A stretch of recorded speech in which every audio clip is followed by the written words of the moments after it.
अस्सलाम वालेकुम स्टूडेंट्स। आज का हमारा टॉपिक है पार्ट्स ऑफ स्पीच।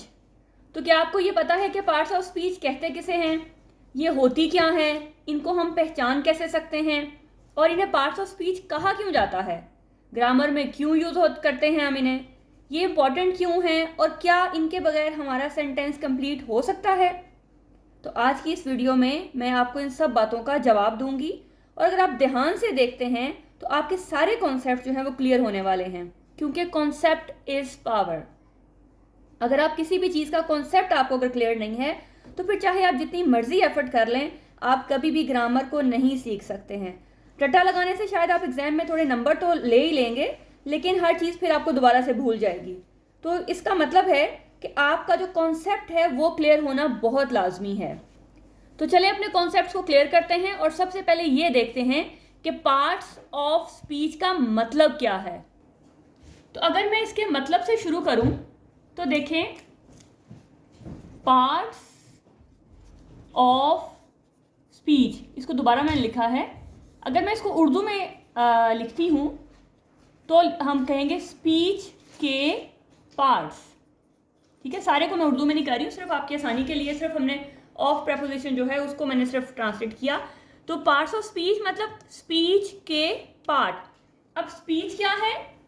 जो आप बोलते हैं। स्पीच क्या है? जो आप बोलते हैं, जो मैं इस टाइम बोल रही हूँ, जो जुमले हम बोलते हैं, जो मेरा बोलना है वो है स्पीच। और पार्ट आपको पता ही है कि वो आप बोलते हैं हिस्से को। तो अगर मैं इसको उर्दू में ट्रांसलेट करूँ, आपको जो आपका कॉन्सेप्ट क्लियर करने के लिए, आपको याद रखने के लिए, कि आपको याद रहे कि पार्ट्स ऑफ स्पीच क्या होगा, कि वो तमाम पार्ट्स जो स्पीच के होते हैं, जो बोलने के होते हैं। अब आप कहेंगे ये बोलने के क्या हिस्से होते हैं? फॉर एग्जाम्पल एक सेंटेंस लिखती हूं मैं, they go to school. They go to school. अब इसमें जो हर एक वर्ड है, ये देखें, दे गो टू स्कूल, इसका हर एक वर्ड जो है वो एक पार्ट है। किसका पार्ट है? बोलने का पार्ट है, स्पीच का पार्ट है। तो यहाँ पे हर एक वर्ड एक पार्ट है।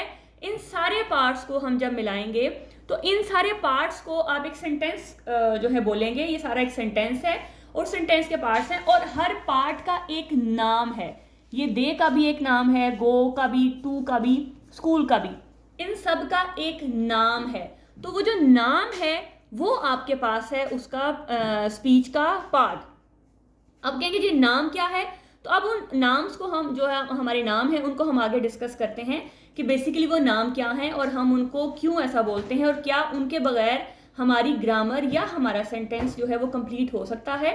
तो सबसे पहले ये समझना, आपको ये पता होना बहुत ज़रूरी है कि पार्ट्स ऑफ स्पीच बेसिकली कहते किसे हैं, कि आपके स्पीच के पार्ट्स को, जो सेंटेंस आप एक बोलते हैं उसके अंदर हर वर्ड एक किसी चीज़ का एक हिस्सा है, उस हिस्से का एक प्रॉपर नाम है। मतलब अगर दे है तो इसका एक प्रॉपर नाम है, ये एक किसी स्पेशल कैटेगरी से बिलोंग करता है। गो आपके पास किसी ना किसी कैटेगरी से बिलोंग करता है। अब वो कैटेगरीज जो हैं उनको हम डिटेल से डिस्कस करते हैं तो फिर आपको ज़्यादा क्लियर समझ आएगी। बेसिकली जो पार्ट्स ऑफ स्पीच हैं वो 8 हैं, लेकिन कुछ बुक्स में 9 भी कहा गया है। तो हम उन 9 जो पार्ट ऑफ स्पीच हैं उनको डिस्कस करेंगे। लेकिन आपके लिए समझना बहुत ज़रूरी है कि इनके बगैर आप कभी भी इंग्लिश ना तो बोल सकते हैं और ना ही आप लिख सकते हैं। इसलिए आपको ये पता होना बहुत ज़रूरी है कि पार्ट्स ऑफ स्पीच क्या है। ये बेसिकली बेस हैं आपकी इंग्लिश की। अगर आपको पार्ट्स ऑफ स्पीच का पता है तो आपके लिए कोई सेंटेंस जो कंपाइल करना, एक सेंटेंस मेकिंग जो है वो मुश्किल नहीं रहेगा। हमें ये सारा पता होना चाहिए कि हमारा कौन सा वाला जो सेंटेंस का जो कौन सा पार्ट है या स्पीच का जो पार्ट है उसका क्या नाम है, उसका क्या फंक्शन होता है सेंटेंस में। उनको हम ऑर्डर में लिखते हैं। जैसे मैंने अगर ये लिखा है दे गो टू स्कूल, मैं इसको अगर ऐसे लिखूं, टू दे गो स्कूल, तो क्या आपको लगेगा कि ये सेंटेंस ठीक है? कभी भी नहीं। ये कभी भी अपना जो प्रॉपर सेंस है वो नहीं देगा। या अगर मैं आपको एक एग्जाम्पल दूं, फॉर एग्जाम्पल जब हम बीमार होते हैं तो डेफिनेटली हम एक डॉक्टर के पास जाते हैं। ऐसा तो नहीं करते ना कि हम किसी टेलर के पास चले जाएं, हम दवाई लेने किसी टेलर के पास नहीं जाते। हमें उसका एक स्पेसिफिक, जो जिस फील्ड में उसने मास्टर्स किया हुआ है, जिस फील्ड का वो एक्सपर्ट है, जो उसका प्रॉपर एक नाम है, हम उसके पास जाते हैं। तो इसी तरह से जो आपका पार्ट्स ऑफ स्पीच हैं, ये भी आपको पता होना चाहिए कि हमारे किस वाले डिपार्टमेंट का या किस वाले पार्ट का कौन सा नाम है और हमने इसको किस तरह से फिट करना है और किस तरह से हमारा जो सेंटेंस है वो एक मुकम्मल सेंस देगा।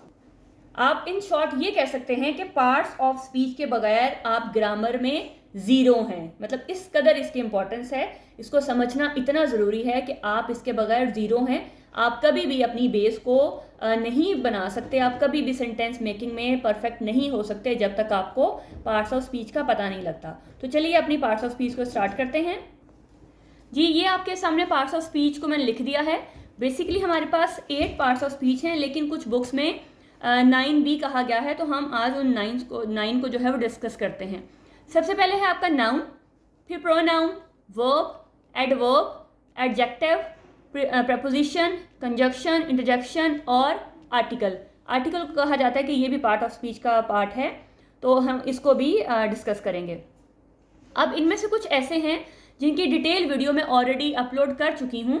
अगर आप देखना चाहें तो आप जाके उसको डिटेल से जो है वो देख सकते हैं। लेकिन आज की इस वीडियो में हम इनको एक माइनर सा डिस्कस करेंगे, ज़्यादा डिटेल से डिस्कस नहीं करेंगे क्योंकि वीडियो इस तरह से बहुत लंबी हो जाएगी और फिर आपके लिए बोरिंग होगी। तो हम सिर्फ ये कह लें कि इनका इंट्रोडक्शन करेंगे। आपके लिए सिर्फ इनकी नाउ हाउ होना पता जो है वो होना लाजमी है कि बेसिकली नाउन क्या है, प्रोनाउन क्या है। इनमें से बहुत सारे आपने पहले पढ़े होंगे और हो सकता है कुछ आपके लिए न्यू हो या आपने पढ़े हों लेकिन आपको याद ना हो। तो आज हम इन सबको जो है इनका एक कह लें कि इनकी बेसिक जो कॉन्सेप्ट है उनको क्लियर करने जा रहे हैं और डिटेल में हम उसको नेक्स्ट वीडियो में डिस्कस करेंगे। जी, नाउन, प्रोनाउन, एडजेक्टिव, इन सबको डिस्कस करने से पहले एक छोटा सा रिव्यू ले लेते हैं। जैसे कि आप शुरू से पढ़ते आए हो कि आपका जो सेंटेंस है वो बेसिकली 3 चीज़ों पे बेस करता है। आपका सब्जेक्ट, वर्ब और ऑब्जेक्ट। ठीक, सब्जेक्ट, वर्ब और ऑब्जेक्ट। सब्जेक्ट क्या है, जाहिर है वो भी आपका कोई नाउन या प्रोनाउन होता है। ऑब्जेक्ट क्या है, वो भी नाउन और प्रोनाउन होता है। और वर्ब क्या है, जो आप एक्शन करते हो, खाना पीना, सोना, जागना, बोलना, ये सब जो आप काम करते हैं वो है आपका एक्शन। सब्जेक्ट आपका नाउन प्रोनाउन है, या आप सिंपल वर्ड्स में आप ये भी कह सकते हो कि पर्सन या thing which is doing something, some action, या आप इसको एक्टर का नाम भी दे सकते हो कि जो कोई एक्शन परफॉर्म करता है।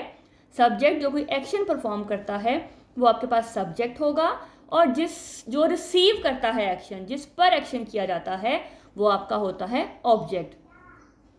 अब यहाँ पे सवाल ये है कि जब हमारा सेंटेंस सब्जेक्ट, वर्ब और ऑब्जेक्ट से कंप्लीट है तो फिर हमें बाकी पार्ट्स ऑफ स्पीच पढ़ने की क्यों ज़रूरत पड़ती है, हम उनको क्यों पढ़ रहे हैं। तो देखिए उसका आंसर आपके पास से मैंने यहाँ पे कुछ सेंटेंसेस लिखे हैं। मैंने एक सेंटेंस लिखा, ही ईट्स मैंगो। ये आपका सब्जेक्ट, ये वर्ब और ये ऑब्जेक्ट। यहाँ तक तो बात क्लियर है कि आपके पास ये छोटा सा सेंटेंस है और उसमें आपके पास सब्जेक्ट, वर्ब और ऑब्जेक्ट तीनों चीज़ें मौजूद हैं। यहाँ पे आपके पास किसी किस्म की कोई कंजक्शन, कोई इंटरजेक्शन, कोई प्रपोजिशन, कोई एडवर्ब, कुछ भी ज़रूरत नहीं है। आपके पास ये 3 चीज़ें कंप्लीट हैं। लेकिन कुछ सेंटेंस ऐसे हैं, मतलब कुछ नहीं बल्कि बहुत सारे सेंटेंसेस ऐसे हैं जो हमें थोड़े लेंथ वाइज होते हैं, जो हमें थोड़े लंबे लिखने होते हैं। तो वहाँ पे सिर्फ सब्जेक्ट, वर्ब और ऑब्जेक्ट से काम नहीं चलता। या अगर यहाँ पे मैं एक छोटा सा एग्जाम्पल या एक छोटा सा सेंटेंस मैंने यहाँ लिखा है कि ही इज़ वेरी क्लेवर। अब यहाँ पे अगर मैं ये कहूँ कि आप मुझे बताएं कि अब ये ही क्या है मेरे पास, इज़ क्या है, वेरी क्या है और क्लेवर क्या है। अब कुछ चीज़ें तो आप बड़ी आसानी से बता देंगे और कुछ में आप कंफ्यूज हो जाएंगे। मतलब ये जो सब्जेक्ट, वर्ब और ऑब्जेक्ट का फॉर्मूला है वो इस सेंटेंस में पूरा नहीं आता। यहाँ पे आपके पास सब्जेक्ट, वर्ब और ऑब्जेक्ट, ये तीनों चीज़ें आपके पास फिट नहीं आ रही। कुछ तो आपके पास हैं लेकिन तीनों चीज़ें यहाँ पे फिट नहीं आ रही हैं। इसी तरह से the cat is in the box. अब यहाँ पे आपके पास 6 आपके पास वर्ड्स हैं, तो अब आप इन 6 को इसमें कैसे जो है फिट करेंगे। ये 6 सेंटेंसेस यहाँ कैसे आप इसको बताएंगे, जस्टिफाई करेंगे कि मेरा ये सब्जेक्ट है और ये वर्ब है और ये ऑब्जेक्ट है। इसी तरह से Ali and Umar are watching TV. अब यहाँ पे आप कैसे बताएंगे कि मेरे जो ये जितने भी वर्ड्स हैं ये किस कैटेगरी से बिलोंग करते हैं। तो वो आप तभी बता सकते हो जब आपको सारे के सारे पार्ट्स ऑफ स्पीच बड़े अच्छे तरीके से क्लियर हों, उनके सारे के सारे कॉन्सेप्ट्स आपको क्लियर हों। फिर आप कोई भी आपको किसी भी टाइप का सेंटेंस, छोटा है बड़ा है, वो आपकी किसी भी लेंथ पे बेस करता हो, आप बड़े आराम से जो है बता सकते हो कि अच्छा इसमें मेरा एंड क्या है, यहाँ पे इन क्या है, यहाँ पे कैट क्या है। तो उनको बताना आपके लिए मुश्किल नहीं होगा। तो आई होप कि आपको समझ आ रही होगी कि पार्ट्स ऑफ स्पीच इतने इंपॉर्टेंट क्यों हैं। तो चलिए अब वन बाय वन हम इन पे डिटेल से डिस्कस करते हैं। जी, सबसे पहले बात करते हैं, हमारी जो फर्स्ट नंबर पे है वो है नाउन। अब आपके लिए नाउन का समझना बहुत ज़रूरी है कि नाउन क्या है। आसान अल्फाज में इस टाइम आपके पास जो भी चीज़ें हैं उन सब का एक नाम है। आपके इर्द गिर्द जो कुछ भी है, कोई टेबल है, कोई चेयर है, पेपर, ग्लास, कुछ भी जो आपके इर्द गिर्द है, आप खुद हैं, आपका एक नाम है, आपको एक नाम से पुकारा जाता है। तो इस तरह से जितनी भी आपके पास चीज़ें हैं उन सबको एक नाम से आप पुकारते हैं, तो वो जो नाम है दैट इज़ कॉल्ड नाउन। ठीक है, बहुत आसान तरीका है इसको याद रखने के लिए कि हमारे पास दुनिया में जितनी भी चीज़ें हैं उन सब का नाम है, चाहे वो किसी जगह का है, किसी पर्सन का है, किसी थिंग का है या किसी आइडिया का है, तो उसका एक नाम है। वो जो नाम है वो आपके पास है नाउन। तो आपको लंबी लंबी डेफिनेशन याद करने की जरूरत नहीं, सिर्फ अपना कॉन्सेप्ट क्लियर करें कि नाउन क्या है। Just name, naming words are called noun. जैसे आपका अपना एक नाम है, आपको किसी नाम से पुकारा जाता है, इससे अगर आपके पास कोई बुक पढ़ी है तो आप उसको मतलब किताब के नाम से पुकारेंगे, आपको कुछ और तो नहीं बोलेंगे। तो आपके इर्द गिर्द जितनी भी चीज़ें हैं उन सब का एक नाम है और वो है आपको कहोगे noun. Ali, teacher, women, library, Lahore, park, car, chair, cat, happiness मतलब खुशी, देखें नाम है। फ्रीडम, आज़ादी, ये भी नाम है। लव, हेट, पीस और बहुत सारी दुनिया में जितनी भी चीज़ें हैं वो सब की सब नाउन में आएंगी। ठीक है, तो यहाँ पे मैंने कुछ आपको एग्जांपल्स लिखी हैं ताकि आपको क्लियर हो जाए कि नाउन क्या है, कि सिर्फ नाम नहीं बल्कि जहाँ जितनी भी चीज़ें होंगी जिनको आप किसी नाम से पुकार सकते हो वो आपके पास है नाउन। और दुनिया आपकी सारी की सारी नाउन से भरी पड़ी है। एग्जाम्पल्स मैंने जैसे लिखी हैं, happiness is a state of mind, freedom is what we fight for, तो ये आपका हैप्पीनेस खुशी, फ्रीडम आज़ादी, जस्टिस इंसाफ, ये सब के सब आपके नाउन है, ये नाम है। Fruit is a healthy snack, यहाँ पे fruit. The dog is barking loudly, ये dog. Bread is my favourite food, ये ब्रेड। ये सब के सब जो आप जिसको आप फूड आपका जो आप पुकार सके उसके नाम से, वो सारे के सारे हैं नाउन। अब आगे नाउन की दो टाइप्स हैं, हम यहाँ पे टाइप्स को डिस्कस नहीं करेंगे क्योंकि हमने अभी सिर्फ और सिर्फ इनके जो मेन चीज़ें हैं उनको डिस्कस करना है। तो अगर मैं एक सिंपल सा आपको बताऊं कि नाउन भी आपके दो तरह के हैं, एक कॉमन नाउन है और प्रॉपर नाउन है। कॉमन जैसे आप कोई भी कहते हैं जैसे ये चीज़ तो बहुत कॉमन है, तो इसका मतलब है कि ये चीज़ बहुत ही आम है, तो वो नाम जो वो चीज़ जो बहुत ही कॉमन है तो उसको आप कॉमन नाउन कहेंगे। प्रॉपर जो ख़ास है, जो हर किसी के पास नहीं, जो हर चीज़ नहीं है। अगर हमें नाम की बात करें तो कायदे आज़म, तो कायदे आज़म सिर्फ एक ही थे। हर बंदा जो है उसने वो जो कायदे आज़म है जो उन्होंने अपना रोल प्ले किया, तो हर बंदा तो कायदे आज़म नहीं है ना। तो कायदे आज़म एक है, लाहौर आपके पास पूरे पाकिस्तान में एक ही है। तो वो चीज़ें जो आपके पास एक हैं, स्पेसिफिक हैं, ख़ास हैं, उनको आप प्रॉपर नाउन कहोगे। तो कॉमन जो आम है कोई भी चीज़, मतलब अगर मेरे पास ये दो मार्कर्स हैं, इसके अलावा मेरे पास बहुत सारे मार्कर्स हैं, तो ये मेरे पास कॉमन है, कोई इसमें कोई स्पेशलिटी नहीं है, ये हर किसी के पास है, तो ये कॉमन है। तो कॉमन जो आम है और प्रॉपर जो ख़ास है। अब नाउन को पढ़ना क्यों ज़रूरी है कि हमारा जो सेंटेंस है वो हमारा नाउन से ही स्टार्ट होता है, आपका जो सब्जेक्ट है वो नाउन ही होता है। तो देखिए आपका सेंटेंस जितने भी हैं वो आपके सारे के सारे नाउन से स्टार्ट होते हैं। तो आपको ये पता होना चाहिए कि नाउन क्या है और इसका क्या फंक्शन है। तो यानी कि आपका जो सेंटेंस है वो बेसिकली स्टार्ट ही नाउन से होगा, इसलिए ये बहुत ही इंपॉर्टेंट है। नेक्स्ट है हमारे पास प्रोनाउन। ठीक है, प्रोनाउन मतलब अगर आप इस प्रो को हटा दें तो नाउन, मतलब कि the words which are use in place of noun, वो अल्फाज वो वर्ड्स जो आप नाउन की जगह पे इस्तेमाल करते हैं, दे आर कॉल्ड प्रोनाउन। ठीक, अगर इसकी मैं डेफिनेशन आपको बताऊँ कि it is use instead of noun to avoid repetition, it is a word which takes a place of noun. ये तो आपको एक प्रॉपर डेफिनेशन होगी, लेकिन सिंपल याद रखने के लिए करें कि जो चीज़ें हम नाउन की प्लेस में यूज़ करते हैं, इसको रिप्लेसमेंट में यूज़ करते हैं, वो आपके पास है प्रोनाउन। और उसका मकसद क्या होता है? To avoid repetition. For example अगर मैं ये कहूँ Sana is a girl, Sana is a good girl, Sana is my best friend, Sana is my class fellow, तो आप जब कॉमन कन्वर्सेशन करते हैं तो आप ऐसा नहीं बोलते कि बार बार आप सना का नाम लें, या जिससे भी आप बात कर रहे हैं बार बार आप उसका नाम नहीं लेते हैं। आप क्या बोलोगे, Sana is a girl, she is a good girl, she is my best friend, she is my class fellow. तो ये जो आपके पास शी है, जो आपने इंस्टेड ऑफ सना यूज़ किया है, ये आपके पास प्रोनाउन है, जो आपने नाउन की जगह यूज़ किया है। इसी तरह से आपके पास बहुत सारे प्रोनाउंस हैं। ही, आप उसको किसी लड़के के लिए आप ही लगाओगे, ज़्यादा है तो दे लगाएंगे। वी की जगह आप तो अगर ज़्यादा है तो हम दे भी बोल सकते हैं, वी भी बोल सकते हैं। तो ये डिपेंड करता है कि आपका जो नाउन है या जो आपका सब्जेक्ट है वो क्या है, वो सिंगल है, प्लूरल है, वो किस पे बेस कर रहा है, तो उसके अकॉर्डिंग आपका जो प्रोनाउन है वो यूज़ होगा। अब यहाँ पे इसको हम अगर ज़्यादा डिटेल से एक्सप्लेन करूँ तो बहुत ज़्यादा टाइम लग जाएगा। तो सिर्फ एक छोटा सा आपको ये देना लाजमी है कि आपके पास प्रोनाउन में आप पर्सन्स की 3 कैटेगरीज हैं, फर्स्ट पर्सन, सेकंड पर्सन और थर्ड पर्सन। ये वो चीज़ है जो बहुत ही कंफ्यूजिंग है, जो समझ नहीं आती बच्चों को, या वो समझने की कोशिश नहीं करते। अब देखिए, फर्स्ट पर्सन क्या है, जैसे मैं बात कर रही हूँ तो मैं, या अगर मैं सिंगल हूँ तो मैं आई, और अगर मेरे साथ कोई और है तो हम जब 2 हो जाएंगे तो हम हो जाएंगे वी। तो आपने सोचना है कि जो बंदा बात कर रहा है वो फर्स्ट पर्सन है अगर वो सब्जेक्टिव केस में है, मतलब अगर उससे जुमला स्टार्ट हो रहा है तो वो आए और वी फर्स्ट पर्सन होगा। जिससे बात की जाएगी वो सेकंड पर्सन होगा। और कुछ लोग ऐसे होते हैं जिनके बारे में आप बात करते हो लेकिन वो वहाँ पे मौजूद नहीं होते हैं, जैसे ही, शी, इट, दे, तो ये आपके पास थर्ड पर्सन होगा। ये सारे के सारे सब्जेक्टिव केस में आएंगे। ऑब्जेक्टिव मतलब अगर वो at the end of sentence आ रहा है तो अगर स्टार्ट में है तो आए, अगर eight the end of sentence आएगा तो वो मी होगा। इस तरह वी अगर स्टार्ट में आएगा तो हम इसको वी लिखेंगे, और अगर एट द एंड या एज अ ऑब्जेक्ट आएगा तो हम इसे अस लिखेंगे। यू सब्जेक्टिव केस में वही रहता है और ऑब्जेक्टिव केस में वही रहता है। इस तरह से ही, शी, इट, दे जो है वो हिम, हर, इट और देम में कन्वर्ट हो जाएंगे। तो ये जस्ट छोटा सा वो था, इसको मैंने ज़्यादा डिटेल से डिस्कस नहीं किया क्योंकि हमारा भी फिलहाल टॉपिक है प्रोनाउन, हमने इसको डिस्कस करना है, इस पर फोकस करना है।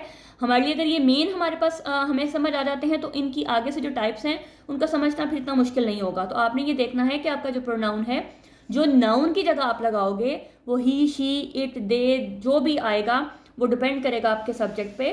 तो आप उसके अकॉर्डिंग अपना इसको लगाओगे प्रोनाउन को। इसका मकसद क्या है कि आपने रेपिटिशन से बचना है। एक ही नाम को बार बार लेने से जो सेंटेंस का स्ट्रक्चर है, जो सेंटेंस का सीक्वेंस है वो अच्छा नहीं लगता है, वो बोलने में भी अच्छा नहीं लगेगा। तो इसका सिर्फ मेन मकसद क्या है कि आपने रेपिटिशन से बचना है।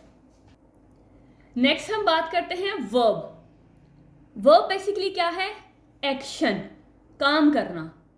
ठीक, काम करने को जिसमें एक्शन शो करवाया जाए वो आपके पास होगा वर्ब। जैसे खाना, सोना, खाना, पीना, लिखना और सोना। तो ये सारे आपके काम हैं जिसमें आप एक्शन करते हो, एक्शन परफॉर्म करते हो, तो ये आपके पास होंगे वर्ब। एक सेंटेंस में जब तक वर्ब नहीं होता हमें नहीं पता लगता कि वो सेंटेंस जो है वो क्या बता रहा है हमें। या फिर हम ये कह सकते हैं कि वर्ब के बगैर हमें ये नहीं पता लगता कि ये जो हमारे पास सेंटेंस है ये किस टेंस से बिलोंग करता है, ये प्रेजेंट का है, पास्ट का है, कॉन्टिन्यूस का है, हमें नहीं आइडिया होता वर्ब के बगैर। तो वर्ब जो है वो मेन चीज़ है। वर्ब के बगैर हमें सेंटेंस के स्ट्रक्चर को कभी भी हम कंप्लीट नहीं कर सकते हैं। अगर हमने एक सेंटेंस को आइडेंटिफाई करना है कि ये किस टेंस से बिलोंग करता है, इसमें हमें कौन सा टेंस बताया जा रहा है, तो उसके लिए वर्ब का होना बहुत लाजमी है। अब क्या होता है कि हमारे पास कुछ हेल्पिंग वर्ब हैं, जैसे इज़, आर, एम, वॉज, वर, ये सारे के सारे हमारे पास हेल्पिंग वर्ब हैं। अब कुछ सेंटेंसेस में क्या होता है कि मेन वर्ब होता है और कुछ सेंटेंसेस में मेन वर्ब नहीं होता। अब वहाँ पे हमें समझ नहीं आ रही होती कि अच्छा इसमें तो वर्ब नहीं है, तो अब मैं क्या करूँ, ये सेंटेंस मेरा शायद कंप्लीट ही नहीं है। जैसे मैंने यहाँ पे लिखा आई ईट स्वीट्स, अगर मैं यहाँ देखूँ तो ये मेरा सब्जेक्ट है, ये देखें ईट स्वीट्स, ये मेरा वर्ब है बता रहा है, और ये मेरा ऑब्जेक्ट है, ये भी नाम है, मतलब ये प्रोनाउन है और ये आपका नाम है, ऑब्जेक्ट, सब्जेक्ट और ये वर्ब। अब ये वर्ब मुझे बता रहा है कि काम क्या चीज़ हो रही, खाना। ठीक, ये आपके पास वर्ब है। अब नीचे मैंने सेंटेंस लिखा आई हैव स्वीट्स, आपके पास ये सब्जेक्ट, ये वर्ब और ये ऑब्जेक्ट। अब आप कहेंगे हैव तो आपने यहाँ पे हेल्पिंग वर्ब में लिखा है, तो फिर यहाँ पे आपने इसको वर्ब क्यों कहा? ये तो हेल्पिंग वर्ब है। वो इसलिए कहा कि जिन सेंटेंसेस में मेन वर्ब नहीं होता, यानी कि ये वाले मेन वर्ब नहीं होते, ये बहुत सारे हैं, तो मैंने आपको जस्ट एग्जाम्पल के लिए 2-3 लिखे हैं, वो तो बहुत ज़्यादा हैं।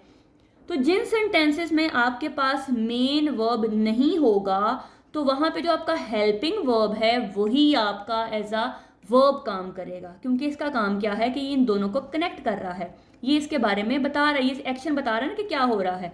तो यहाँ पे ये है हैव आपके पास एज अ मेन वर्ब ही आएगा, यहाँ पे फिर इसको आपने हेल्पिंग वर्ब नहीं लिखना, ये आपका मेन वर्ब ही होगा। जैसे आई हैव ईटन स्वीट्स, तो आप देखें तो ये ईटन मेरे पास वर्ब है, जब मेरे पास यहाँ पे मेन वर्ब मौजूद है तो फिर ये वाला हैव जो है ये हेल्पिंग वर्ब होगा, फिर ये मेन वर्ब नहीं आएगा। जहाँ पे मेरे पास मेन वर्ब नहीं होगा वहाँ पे मैंने अपने हैव को या जो भी मेरे पास हेल्पिंग वर्ब है उसको मेन वर्ब बना देना है।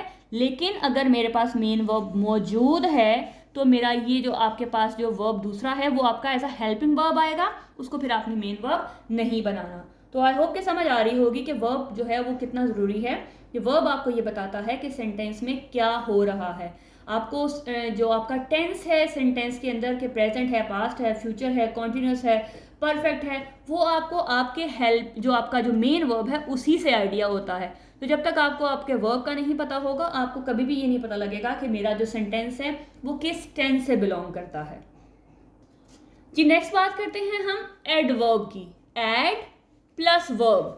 तो एडवर्ब देखें, ऐड किस में कर रहा है? वर्ब के अंदर, यानी कि जब वर्ब की इंफॉर्मेशन को ये ऐड करेगा यानी कि उसके बारे में मजीद बताएगा तो दैट इज कॉल्ड एडवर्ब। इसके अंदर इसका आंसर है, देखें ऐड प्लस वर्ब, ये ना सिर्फ वर्ब को मॉडिफाई करता है बल्कि एडजेक्टिव और एडवर्ब को भी मॉडिफाई करता है। इसका नाउन से कोई ताल्लुक नहीं है, इसका नाउन से कोई लेना देना नहीं है, लेकिन ये बताएगा क्वालिटी को या मजीद आपको मॉडिफाई करेगा, मजीद इन्हेंस करेगा किसको? वर्ब को या फिर एडजेक्टिव को या फिर एडवर्ब को। कैसे? जैसे एग्जांपल लिखी हुई है ही रन स्लोली। अब सबसे पहले ये देखें कि आपका यहाँ पे वर्ब किधर है। अब हमने क्योंकि एडवर्ब को मतलब निकालना है, हमें पता होना चाहिए कि हमारा एडवर्ब कौन सा है। तो हमने एडवर्ब का क्या काम है कि जो वर्ब को या फिर एडजेक्टिव को या एडवर्ब इन तीनों में से किसी एक को मॉडिफाई कर रहा होता है, उसके बारे में बता रहा होता है, मजीद बता रहा होता है। जैसे ही रन्स, सेंटेंस आपका कंप्लीट है, अगर मैं इतनी सी बात करूं कि ही रन्स, वो भागता है, बात पूरी है, लेकिन भागता कैसे है? भागने का मतलब मैनर क्या है उसका? वो आहिस्ता है, तेज है, बहुत तेज है, कैसा है? तो ही रन्स, ये अब जो स्लोली है ये डायरेक्टली कनेक्टेड है आपके रन से, ये आपके जो आपका वर्ब है उसको मजीद मॉडिफाई कर रहा है, उसके बारे में मजीद इंफॉर्मेशन दे रहा है। देखिए अगर मैं इतना भी बोलूँ कि ही रन्स तो सेंटेंस कंप्लीट है, लेकिन क्योंकि ये उसको मजीद इन्हेंस कर रहा है, बता रहा है कि अच्छा वो भाग रहा है तो फिर आहिस्ता भाग रहा है, तो ये आपका जो स्लोली है ये आपका ऐड कर रहा है किसके अंदर? वर्ब के अंदर, तो दैट इज कॉल्ड एडवर्ब। इस तरह से she is very happy today, she is very happy today. अब ऐड करता है ना सिर्फ वर्ब में, एडजेक्टिव में, बल्कि एडवर्ब में भी, मतलब एडवर्ब अपने आप को भी मॉडिफाई करता है। अब देखें यहाँ पे हैप्पी जो है ये आपके पास क्वालिटी है, एडजेक्टिव है। अब ये एडजेक्टिव है तो अब ये हैप्पी है तो कितना हैप्पी है? बहुत ज़्यादा हैप्पी है। तो कितना हैप्पी है? बहुत ज़्यादा हैप्पी है। तो जब इसने इसको मॉडिफाई किया तो ये आपके पास हो गया adverb. She sings beautifully, sings verb गाना, और गाना कैसे गा रही है? ब्यूटीफुली, बहुत खूबसूरती से, बहुत प्यारा, तो ये आपके पास एडवर्ब हो गया। ही इज ड्राइविंग केयरफुली, अब यहाँ पे ये ड्राइविंग जो है वो वर्ब है और ड्राइविंग की जा रही है, तो कैसे की जा रही है? वो है केयरफुली, मतलब बहुत ही एहतियात से। तो ड्राइविंग को जब उसने वर्ब को मॉडिफाई कर दिया तो ये आपके पास हो गया एडवर्ब। ही ड्राइव्स एक्सट्रीमली केयरफुली, अब देखें यहाँ पे ये आपका वर्ब है और ये एक्सट्रीमली ये इसको डिस्क्राइब कर रहा है इसको, और ये दोनों ही चीज़ें इसको डिस्क्राइब कर रही हैं, तो ये आपके पास ये भी एडवर्ब है और ये भी एडवर्ब है। तो यानी कि एडवर्ब जो है वो एडवर्ब को मॉडिफाई कर रहा है, यानी कि केयरफुली है तो केयरफुली कितना है? बहुत ज़्यादा केयरफुल है। तो जब ये बहुत ज़्यादा केयरफुल आ गया, यहाँ सिर्फ केयरफुल था तो ये एडवर्ब, लेकिन बहुत ज़्यादा केयरफुल आ गया तो यहाँ पे ये भी एडवर्ब है और ये भी एडवर्ब है, जिसका मतलब एडवर्ब जो है वो एडवर्ब को भी मॉडिफाई करता है। आगे देखिए मैंने कुछ एग्जांपल्स लिख दी हैं इसकी, ये कुछ हैं बेटे, क्योंकि बहुत ज़्यादा हैं तो सबको लिखना जो है वो फिर आपके लिए याद रखना भी मुश्किल है, लेकिन आपने सिर्फ ये देखना है कि जो आपके वर्ब को, एडजेक्टिव को और एडवर्ब को मॉडिफाई जो वर्ड्स कर रहे होंगे वो आपके एडवर्ब हैं, जैसे daily, here, there, very, extremely, well, late, early, tomorrow, soon, everywhere, ये कुछ जो है मैंने एग्जांपल लिखी हैं।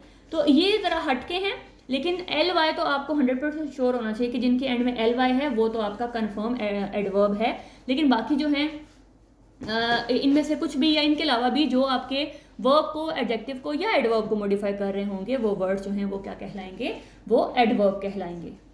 मतलब काम कैसे किया जा रहा है, काम की जो खासियत है उसको बताने के लिए जो उसका जो तरीका होगा सिंपल अल्फाज में, वो आपके पास एडवर्ब होगा। आपका जो वर्ब है या जो आपका काम है उसको किस तरीके से किया जा रहा है, उसको स्लोली किया जा रहा है, उसको ब्यूटीफुली किया जा रहा है, उसको लेट किया जा रहा है, उसको आज किया जा रहा है, उसे कल किया जा रहा है, जैसे भी किया जा रहा है वो सारा बताने का तरीका जो है हमारे पास एडवर्ब होगा। जी नेक्स्ट बात करते हैं हम एडजेक्टिव की। एडजेक्टिव क्या है? बेसिकली क्वालिटी है। क्वालिटी किसकी है? चाहे वो अच्छी है चाहे बुरी है, लेकिन वो क्वालिटी किसकी होती है? नाउन या प्रोनाउन की। जैसे अगर बात करूं, बॉक्स आपके पास नाउन है, अब बॉक्स क्या है? हैवी। तो ये जो हैवी है हमने बता दिया कि बॉक्स जो है हैवी है, लाइट भी कह सकते हैं, हैवी भी कह सकते हैं, तो ये इसकी क्वालिटी है। गुड बॉय या बैड बॉय, क्वालिटी अच्छी भी हो सकती है बुरी भी हो सकती है, दोनों ही क्वालिटी में आएगा। Good boy, bad boy, long shirt, short shirt, black rose, red rose, unique book. तो कोई भी चीज़ जो आपके नाउन की क्वालिटी को डिस्क्राइब कर रही होगी, नाउन को मजीद बता रही होगी कि नाउन कैसा है, वो आपके पास होगा एडजेक्टिव। तो एडजेक्टिव क्या है? आपके पास क्वालिटी है, चाहे वो अच्छी है चाहे वो बुरी है, तो हमारे पास जो उसकी जो खासियत है वो होगी एडजेक्टिव। नेक्स्ट बात करते हैं प्रपोजिशन की। इस प्रपोजिशन पे एक डिटेल वीडियो मैं जो है पहले से अपलोड कर चुकी हूँ, तो हम यहाँ जस्ट इसका एक छोटा सा एक रिव्यू लेंगे ताकि हमारा जो वीडियो है बहुत ज़्यादा लंबी ना हो जाए। तो प्रपोजिशन क्या है? Basically to show the position of something, कि जब हम किसी की देखें, इसी के अंदर इसका आंसर है पोजिशन, कि जब हम किसी की पोजीशन बताते हैं ना कि वो कहाँ पे है, कहाँ जा रहा है, किस तरफ को आ रहा है, किस तरफ जा रहा है, तो ये सारा का सारा आपकी जो है वो प्रपोजिशन है, जो उसकी लोकेशन, उसकी पोजीशन या उसकी डायरेक्शन को शो करवाता है। जैसे my pen is on the table, कि अगर मेरा पेन जो है वो टेबल पे है तो मैंने उसकी लोकेशन बतानी है, उसकी पोजीशन बतानी है कि वो किस जगह पे है, तो मैं उसके लिए मैं ऑन का वर्ड यूज़ करूँगी, प्रपोजिशन यूज़ करूँगी कि my pen is on the table, कि मेरा पेन जो है वो टेबल के ऊपर है। She is walking to the store, अब वो कहाँ जा रही है, उसकी डायरेक्शन है कि वो स्टोर की तरफ जा रही है, तो ये उसकी डायरेक्शन को बता रहा है, ये जो टू है वो डायरेक्शन को शो करवा रहा है। He is hiding under the bed, अब वो कहाँ पे है? बेड के नीचे है, तो उसकी आपकी पोजीशन बताई जा रही है कि वो कहाँ पे है, उसकी आप कि वो बेड के नीचे है। That train is going through the tunnel, के जो ट्रेन है वो टनल के अंदर से जो है वो उसके अंदर से जो है वो जा रही है। तो ये सब चीज़ें जो आपकी लोकेशन, पोजीशन या डायरेक्शन को शो करवाती हैं वो आपका है प्रपोजिशन, और इसके बगैर भी आपका सेंटेंस डेफिनेटली कंप्लीट नहीं होगा। देखें अगर मैं इन प्रपोजिशन को हटा दूं, माई पेन इज़ द टेबल, तो मुझे कैसे पता लगेगा कि पेन कहाँ पे है? She is walking the store, अब वॉकिंग द स्टोर क्या? तो ये इनके बगैर, प्रपोजिशन के बगैर आपकी कोई भी चीज़ कंप्लीट नहीं होती। जब आपने सेंटेंस को उसकी डायरेक्शन को या लोकेशन को बताना है तो आपको ये मस्ट है कि आपने प्रपोजिशन का इस्तेमाल करना ही करना है। तो जब आपको पता ही नहीं होगा कि प्रपोजिशन बेसिकली क्या होती हैं, हम इनको क्यों इस्तेमाल करते हैं, तो फिर आप अपनी उसमें सेंटेंस मेकिंग में कभी भी इसका सही से इस्तेमाल नहीं कर सकते हैं। लेकिन अगर इसकी डिटेल वीडियो अगर आप देखना चाहें तो वो भी अपलोडेड है, तो आप उसमें देख सकते हैं कि प्रपोजिशन कितनी टाइप्स की हैं और किस किस को हम कहाँ कहाँ यूज़ करते हैं। उसके लिए एक अलग से वीडियो मौजूद है। यहाँ पे जस्ट हमने इसका एक छोटा सा समझ लेके एक इंटरव्यू टाइप जो है वो करना था। नेक्स्ट आपके पास है कंजक्शन। कंजक्शन को याद रखने के लिए आप याद रखें कि ये आपके कनेक्टर्स हैं। कनेक्टर्स क्या होते हैं? जो दो चीज़ों को आपस में जोड़ते हैं, कनेक्ट करना, ठीक है। ये आप सिंपल आप इसको कनेक्ट से भी याद रख सकते हो कि कंजक्शन आपका जो है वो है कनेक्टर्स या कनेक्ट करना, ठीक। जैसे ही is poor, he is honest, ये दो आपके पास सेंटेंस हैं, दो प्रॉपर सेंटेंसेस हैं आपके पास। He is poor, he is honest. अब अगर मैंने इसको एक सेंटेंस में कन्वर्ट करना हो तो मैं कैसे करूँगी? तो जाहिर है मैं किसी न किसी कनेक्टर किसी न किसी कंजक्शन, किसी न किसी कनेक्ट करने वाली चीज़ का जो है वो सहारा लूँगी, तो ही मैं इसको एक सेंटेंस में लिख पाऊंगी। For example, he is poor but honest. अब देखें, यहाँ पे ये 2 सेंटेंसेस थे, लेकिन यहाँ पे ये एक सेंटेंस हो गया है। Ahmed and Ali are friends. अब यहाँ पे अहमद और अली को किसने कनेक्ट किया है? एंड ने कनेक्ट किया है। अगर ये एंड ना हो तो अहमद अली आर फ्रेंड्स, ये प्रॉपर सेंस नहीं रहेगी। I like reading books and watching movies. ठीक, यहाँ पे भी 2 डिफरेंट थॉट्स को एक सेंटेंस में, एक प्रॉपर सेंटेंस में जो है कन्वर्ट किया मेरी इस कनेक्टर ने। Do you want to go to the park और द जिम। अब यहाँ पे देखें, इस और ने 2 डिफरेंट आइडियाज को कनेक्ट कर दिया। I am tired so I am going to bed. I am tired so I am going to bed. I am tired because I didn't sleep well last night. देखें, ये जो आपके पास words थे ये आपके कनेक्ट कर रहे हैं, इनको इकट्ठा कर रहे हैं। यहाँ पे आपको एक थॉट जो है वो दे रहे हैं, 2 डिफरेंट सेंटेंसेस को उन्होंने एक में कन्वर्ट कर दिया। तो ये आपके कनेक्टर्स हैं या फिर आपकी कंजक्शंस हैं, या कुछ जो हैं वो लिख दी हैं मैंने, जो आपके पास यहाँ नजर आ रही है। एंड, बट, और, येट, बिकॉज, सिंस, अंटिल, बहुत सारी हैं लेकिन ये कॉमनली यूज़ हो रही हैं, या जस्ट एक एग्जाम्पल के तौर पे लिखी हैं कि जो 2 सेंटेंसेस को आपस में मिला देगा। 2 थॉट्स आपको नजर आ रही हों कि अच्छा एक में कन्वर्ट हो गई हैं, वो आपके पास होंगी कनेक्टर्स या फिर कंजक्शंस। जी, सेकेंड लास्ट है हमारे पास इंटरजेक्शन। इंटरजेक्शंस क्या हैं? आपकी फीलिंग्स या इमोशंस। जैसे अगर आप कुछ भी इंडिया पाकिस्तान का मैच देख रहे हैं, तो अगर आपकी टीम जीत जाती है तो आप अचानक से आपके मुंह से निकलता है हुर्रा या वाओ, कुछ भी ऐसी फीलिंग्स जो आपके मुंह से निकलती है जिसका ऐसा कोई मतलब नहीं होगा। कुछ भी ऐसा जो जैसे हुर्रा है, वाओ है, तो वो वर्ड्स जो आपकी फीलिंग्स को शो करवाएं, जो आपके इमोशंस को शो करवाएं। अगर आपका कुछ मिसहैप होता है तो आप कहते हो ओह, इस तरह से जो वर्ड्स होंगे जो आपकी फीलिंग्स को शो करवाएंगे वो आपके पास होंगे इंटरजेक्शंस। जैसे hurrah, we have won the match. अब यहाँ पे खुशी है तो hurrah. We have lost the match. अब यहाँ पे गम है, उदासी है, तो अलास या ओह, कुछ भी आप लगा सकते हैं जो कि आपकी फीलिंग्स को, खुशी की फीलिंग्स को शो करवाएंगे तो उसके अकॉर्डिंग वर्ड्स होंगे, दुख के वर्ड्स को शो करवाएंगे तो उसके लिए अलग से होंगे।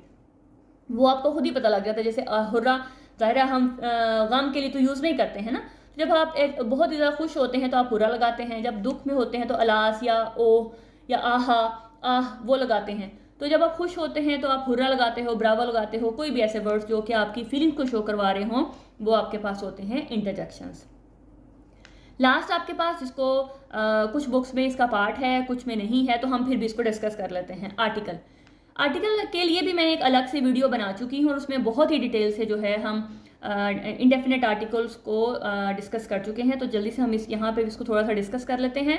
आर्टिकल्स आपके पास 2 तरह के हैं, एक है डेफिनेट आर्टिकल और एक है इनडेफिनेट आर्टिकल। डेफिनेट जैसे इसके नाम से ही है कि कुछ जो खास हो, स्पेसिफिक हो, कि जब हमारे पास कोई चीज़ स्पेसिफिक होगी वो हमारे पास उसके लिए द आएगा। फॉर एग्जाम्पल, अगर मेरे पास 3, 4, 5 मार्कर्स हैं, तो मैं अगर कहूँ कि द ब्लू, तो इसका मतलब है उन सब में से जो ब्लू है तो वो मार्कर मुझे चाहिए, द ब्लू मार्कर। तो जो जब हम किसी चीज़ को स्पेसिफिक कर देते हैं कि नहीं सिर्फ वही हमें चाहिए, तो फिर हम वहाँ पे लगाते हैं द। आ और एन हम लगाते हैं जब हमारे पास कोई सिंगल चीज़ होती है या कोई कॉमन चीज़ होती है। आ बुक, आ पेंसिल, आ मार्कर, तो फिर हम उसके लिए लगाते हैं अ। एन हम तब वहाँ लगाते हैं जहाँ पे हमारे पास वॉवल साउंड होती है। ठीक है, साउंड, वॉवल वर्ड नहीं, मतलब ए ई आई ओ यू को नहीं देखना, ए ई आई ओ यू को नहीं देखना। अगर ये आपके पास वॉवल अलिफ की साउंड या अलमद्दा की साउंड देगा तो फिर ये आपके पास एन आएगा। अगर ये अलिफ की साउंड नहीं देगा, चाहे वो आपके पास वॉवल वर्ड है, तो आपने उसके साथ एन नहीं लगाना।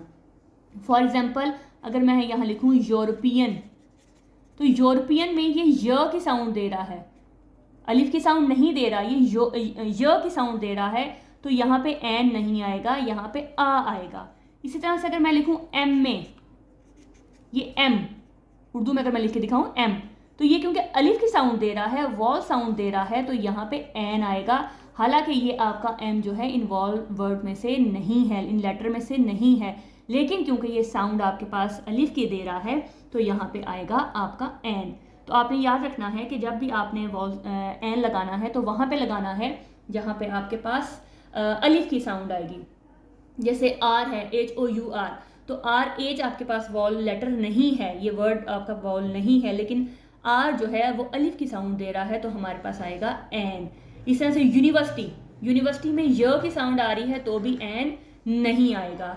अम्ब्रेला, दोनों ही यू से साउंड आपके पास शुरू हो रहे हैं। यहाँ पे अगर मैं लिख के दिखाऊं अम्ब्रेला, तो अम्ब्रेला और यूनिवर्सिटी देखें दोनों ही यू से हैं, लेकिन ये अ की साउंड दे रहा है, ये य की साउंड दे रहा है। तो साउंड पे आपने देखना है, ये एन है और ये आ है, ठीक है, आ यूनिवर्सिटी, ये य की साउंड है, ये अलिफ की साउंड है। तो जहाँ पे अलिफ की साउंड आएगी वहाँ पे एन आएगा, जहाँ पे आपके पास अलिफ की साउंड नहीं आएगी, कोई और साउंड आपको देगा तो वहाँ पे आपके पास अ आएगा, वहाँ पे फिर एन नहीं आएगा। तो ये सारे के सारे हमारे पास पार्ट्स ऑफ स्पीच थे। आई होप कि आपको अच्छे से समझ आ गया होगा। आप जल्दी से इसका एक रिव्यू ले लेते हैं और उसके बाद एक छोटी सी एक्टिविटी है उसको हम परफॉर्म करेंगे ताकि आपको और अच्छे से समझ आ जाए। नाउन, नाम, जितने भी नाम हैं दुनिया में वो चीज़ों के नाम हैं वो आपके पास हैं नाउन। प्रोनाउन, जो नाम की जगह यूज़ होंगे, जो आपके नाउन की जगह यूज़ होंगे वो आपके पास होंगे प्रोनाउन। वर्ब, एक्शन, जिसमें काम किया जाएगा। एडवर्ब, जो वर्ब के अंदर ऐड करेगा, इसके अंदर ऐड करेगा। एडजेक्टिव, जो कि आपकी नाउन के बारे में ऐड करेगा, यानी कि आपकी क्वालिटी को बताएगा और क्वालिटी हमेशा नाउन की डिस्क्राइब की जाएगी। प्रेपोजिशन, जो आपकी पोजीशन को शो करेगा, ऑन है, इन है, अंडर है, कहाँ पे है। कंजक्शंस, जो आपकी दो सेंटेंसेस को एक कर देगा, एक सेंटेंस में कन्वर्ट कर देगा। इंटरजेक्शन, जो आपकी फीलिंग्स को, इमोशंस को शो करवाएगा। आर्टिकल, आपके पास ए, एन, द जो है वो आर्टिकल्स होंगे और वो कहाँ कहाँ लगाने उसके बारे में हम बात कर चुके हैं। अब मैं आपको 2-3 सेंटेंस बताती हूँ, उसमें आपको ज़्यादा आइडिया हो जाएगा कि ये हमारे लिए क्यों लाजमी है। अब देखिए मैंने यहाँ पे आपके पास 3 सेंटेंसेस लिखे हैं आपके लिए। अब देखें, he went to the market and bought a cake. अब यहाँ हम देखते हैं कि क्या हमारे पार्ट्स ऑफ स्पीच फिट आ रहे हैं। देखें, ही आपका प्रोनाउन, सब्जेक्ट या नाम, कुछ भी आप इसको कह सकते हैं। Went verb, to preposition, the article, market नाम है, नेम या आप इसको ऑब्जेक्ट भी कह सकते हैं, ठीक है। एंड आपका कंजक्शन, बॉट वर्ब, आर्टिकल और केक फिर आपका नाम है तो आप इसको नाउन या नेमिंग वर्ड भी कह सकते हैं। देखें, अब ये देखें आपके पास पूरा सेंटेंस है और यहाँ पे आपका स्ट्रक्चर सामने आ गया है कि ये आपके पास कितना लाजमी है कि आपको पता होना चाहिए कि कौन सी चीज़ मैंने कहाँ पे फिट करनी है। तो जब तक आपको ये आइडिया नहीं होगा कि मेरे पार्ट्स ऑफ स्पीच क्या हैं, ये मेरे सेंटेंस मेकिंग में कितने इंपॉर्टेंट हैं, तब तक मेरा सेंटेंस जो है वो कंप्लीट नहीं होगा। तो इसकी बेसिक जो क्लियरेंस है, जो बेसिक कॉन्सेप्ट है, वो होना आपके लिए बहुत ही लाजमी है। अब नेक्स्ट 2 सेंटेंसेस लिखे हैं, इसको आप खुद करें, खुद ट्राई करें तो आपको समझ आ जाएगी कि आपको कितना इस वीडियो से आपने सीखा है और आपको कितनी समझ आई है। आई होप कि मैंने पूरी कोशिश की है कि आपको बहुत ही आसान अल्फाज में और बहुत ही आसान तरीके से समझाया जाए ताकि कम से कम सिर्फ आपका कॉन्सेप्ट क्लियर हो। जब आपका कॉन्सेप्ट क्लियर हो जाएगा तो फिर हम हर जो पार्ट है, जैसे नाउन है, प्रोनाउन है, इसकी एक डिटेल वीडियो भी शेयर करूंगी ताकि आपको पता हो कि नाउन के आगे से क्या कैटेगरीज हैं, प्रोनाउन की क्या कैटेगरीज हैं, वो कितने इंपॉर्टेंट है हमारे लिए। तो लेकिन पहले जो है हमारी बेस अच्छी होना लाजमी है। तो आई होप कि आपको अच्छे समझ आ गया होगा। अपना बहुत ख्याल रखिएगा और लाजमी कमेंट करके बताइएगा कि आपके लिए कितनी फ्रूटफुल रही। अपना बहुत ख्याल रखिएगा। मिलते हैं नेक्स्ट वीडियो में। अल्लाह हाफिज़।